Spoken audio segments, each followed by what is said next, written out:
البدع والأهواء، أهل البدع العقائدية وأهل البدع السياسية. نقول بيننا وبينكم السلف، بيننا وبينكم الكتب، كان فيقول البدع بيننا وبينكم.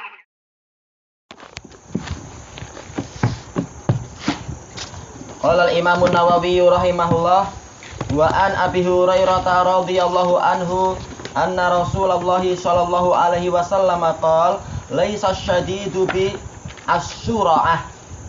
Jangan baca sur'ah tapi sura'ah. Bukanlah orang yang kuat itu orang yang dia itu mampu menggulingkan musuhnya. Sura'ah yaitu yang apa itu namanya? Menggulat itu, membanting. Menjatuhkan. Ya, menjatuhkan musuhnya. Innamas syadidul ladzi yamliku nafsahu 'indal ghadab. Hanyalah orang yang keras itu, orang yang kuat itu, orang yang menguasai jiwanya ketika marah. Al-hadits muttafaqun alaih. Wasura'ah bi dhammis sad wa fathir ra. Surah. Wa asluhu 'indal arab man yasra'un nas katsiran. Yaitu orang yang banyak bisa membanting musuhnya, membanting orang-orang. Bukan hanya sekali, kalau sekali berarti apa? Sori. Tapi ini banyak, sura'ah. Ikut wazan fu'alah. Membanting itu membunuh. Membanting. Menjatuhkan. Ya, menjatuhkan. Menggulingkan. Ya, mencampakkan. Seperti musyara'ah yang biasa dilakukan oleh orang-orang Yaman itu. Tayyib. Di sini Rasulullah Shallallahu Alaihi Wasallam menyebutkan haqiqatul quwwah. Jadi sebagaimana haqiqatu al-hayah adalah hayatul qalb, fa haqiqatul quwwah quwwatu al-qalb. Sebagaimana hakikat hidup adalah kehidupan hati, maka hakikat kekuatan adalah kekuatan hati. Makanya Al-Imam Ibnul Qayyim rahimahullahu taala di dalam di dalam kitab beliau Al-Jawabul Kafi mengatakan apa? Orang kafir mereka membanggakan kekuatan fisiknya. Kekuatannya ada pada fisiknya. Tapi ketika berperang langsung dengan orang muslimin, kekuatan fisiknya akan mengkhianati dirinya sendiri, akan kalah dengan kaum muslimin. Walaupun kaum muslimin itu badannya lemah, tetapi kekuatan hatinya itu yang kuat. Karena apa? Dia sanggup mengalahkan setannya, sanggup mengalahkan hawa nafsunya, dan seterusnya. Sementara orang kafir lawan setannya kalah, lawan hawa nafsunya juga kalah. Walaupun tiap hari dia sibuk membuat hebat fisiknya. Yang laki-lakinya, yang perempuannya sibuk pergi ke salon. Tujuannya untuk apa? Bukan setia pada suami, tapi pamer di jalan-jalan.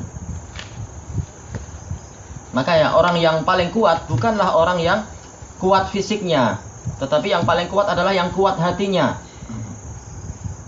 Di antaranya adalah hadis ini, laisa syadidu bisura'ah. Bukanlah orang yang kuat, yang sejati itu orang yang banyak menggulingkan lawannya. Tetapi orang yang kuat, yang sejati adalah orang yang menguasai jiwanya ketika marah. Itulah kekuatan yang sejati, kekuatan hatinya. Maka Allah Ta'ala lebih mencintai orang yang hatinya kuat daripada orang yang hatinya lemah. Al-mu'minul qawiyyu khairun wa ahabbu ilallah minal mu'minid dha'if. Orang mukmin yang kuat, kekuatannya itu dinisbatkan kepada al-iman. Berarti apa? Kekuatan iman yang dimaksud. Itu lebih baik dan lebih dicintai Allah daripada mukmin yang lemah imannya.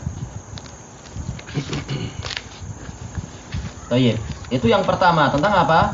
Haqiqatu al-quwwah adalah quwwatul qalb. Kemudian yang kedua, yang muktabar adalah apa? Di antara yang muktabar adalah ketika terjadi kemarahan. Karena kemarahan itulah ujian yang sebenarnya. Kalau dalam ujian sehari-hari, dalam kehidupan sehari-hari, orang tidak nampak ini penyabar ataukah tidak, ini begini ataukah begitu. Tapi akan nampak ketika ada ujian, ketika hatinya sedang menyempit, disakiti orang, kemudian dia marah, maka akan nampak aslinya, apakah dia itu penyabar ataukah tidak, apakah akalnya masih jernih ataukah tidak ketika sedang marah. Makanya sebagaimana disebutkan oleh para penyair, di antaranya yang dinukilkan oleh Imam Ibnu Abdul Bar di dalam Jami' Bayanil Ilm, beliau mengatakan, man tazayya bi ghairi kunhihi fadhahathu syawahidul imtihani. Barang siapa berhias dengan sesuatu yang bukan menjadi sifatnya, maka gayanya tadi atau hiasannya tadi akan membongkar dirinya ketika ada ujian-ujian. Akan nampak apakah ini hatinya kuat ataukah hatinya itu lemah ketika diuji. Seperti ini, ketika diuji dengan kemarahan, ternyata dia sanggup mengendalikannya, maka itulah orang yang kuat yang sebenarnya. Dan pola semacam ini kita mendapatinya banyak di dalam hadis-hadis Rasulullah SAW. Tentunya jelas orang yang bisa menggulingkan, yang boleh menggulingkan banyak musuh, ini adalah orang kuat. Tetapi kekuatan sejati adalah yang disebutkan tadi. Seperti dalam hadis yang lain, apa itu? Laisal miskinu man yatakaffafu finnas wa innamal miskinu man yata'affaf. Bukanlah orang miskin yang sebenarnya itu orang yang mengemis di sana dan di sini. Yatakaffaf yaitu apa? Menengadahkan telapak tangannya kepada orang-orang. Yu'ta aula yu'ta, baik dia itu diberi ataukah tidak diberi. Tetapi orang miskin yang sejati adalah orang yang dia itu yata'affaf, bukan yatakaffaf tapi yata'affaf, yaitu menjaga kehormatan dari minta-minta. Akibatnya apa? Banyak orang tidak tahu kalau dia miskin. Akibatnya betul-betul dia itu apa? Tidak memiliki uang. Nah, orang inilah yang lebih pantas untuk diberi. Itu maksud dari sabda Rasulullah SAW. Maka kalau kita tahu ada dua jenis orang miskin dan kita ingin berzakat, maka yang lebih utama adalah yang dia itu miskin tapi tidak suka minta. Ini yang lebih pantas untuk dibantu. Atau di dalam hadis yang lain, pembahasan yang semacam ini, yaitu apa?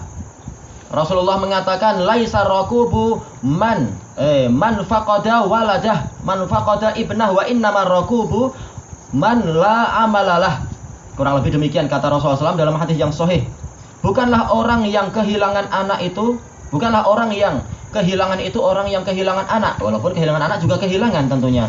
Tapi orang yang kehilangan yang sebenarnya adalah orang yang di hari kiamat itu dia tidak memiliki simpanan amal. Itu yang kehilangan yang sebenarnya. Atau seperti yang lain, Rasulullah bersabda apa itu? Atadruna mal muflis. Tahukah kalian siapa itu muflis? Siapakah orang yang bangkrut? Para sahabat mengatakan al-muflisu fina man la dirhama lahu wala mata'. Orang yang bangkrut menurut kami atau di kalangan kami adalah orang yang tidak memiliki uang dan tidak memiliki apa? Barang-barang. Tentunya ini adalah orang bangkrut juga. Tetapi Rasulullah mengatakan al-muflisu man ata yaumal qiyamah bi shadaqatin wa sholatin wa shaumin. Yaitu orang yang datang di hari kiamat dalam keadaan dia membawa pahala sholat, membawa pahala sedekah, membawa pahala puasa. Tapi apa? Wa ata waqad syatama hadza wa qatala hadza wa daraba hadza wa safaka dama hadza. Tapi dia juga datang dalam keadaan dia telah pernah memukul si fulan, membunuh si fulan, menumpahkan darah si fulan. Fa akhadha hadza min hasanatihi wa hadza min hasanatihi. Akhirnya orang yang ini mengambil kebaikan dia, yang ini juga mengambil kebaikan dia. Hatta idza faniyat hasanatuhu turihat min sayyi'atihim. Turihat alaihim min sayyi'atihim, sampai ketika kebaikannya sudah habis sementara tuntutan masih banyak, maka dosa-dosa orang yang menuntut ditimpakan kepada dia, faturiha finnar, kemudian dia dilemparkan ke dalam neraka. Inilah orang yang bangkrut yang sebenarnya. Jadi pola semacam ini banyak disebutkan oleh Rasulullah SAW dalam hadis-hadis, menafikan suatu hakikat tanpa menafikan asal dari apa? Dari suatu perkara tadi. Tayyib. Berarti kesimpulannya apa? Hadis ini memberikan apa? Memberikan dorongan untuk bersabar. Kesabaran dalam masalah apa di sini? Bukan kesabaran ketika menerima ujian, bukan kesabaran ketika apa? Tertimpa bencana, bukan. Bukan pula kesabaran ketika apa? Untuk menyimpan rahasia, masing-masing ada namanya. Tapi yang sekarang adalah kesabaran ketika sedang marah. Istilahnya apa itu? Al-hilm. Al-hilm yaitu apa? Tarkul istijal indal mu'akhadhah, tidak bersegera menghukum. Itu namanya hilm. Itu satu jenis dari kesabaran. Sebagaimana disebutkan oleh siapa? Imam Ibnu Qudamah di dalam Mukhtasar Minhajil Qasidin. Kesabaran ada banyak, tapi yang dimaksudkan dalam hadis ini adalah al-hilm. Tayyib. Sementara manusia jelas secara umum mereka suka kalau dinamakan sebagai orang yang kuat. Maka Rasulullah menyebutkan siapakah orang kuat yang sejati itu? Ternyata adalah ini. Dan dalilnya di dalam Al-Qur'an, wa idza ghadibuhum yaghfirun. Dan apabila mereka marah, mereka memberikan ampunan. Inilah orang yang pahalanya dicukupi tanpa batas. Tayyib ilahuna wallahu taala a'lam.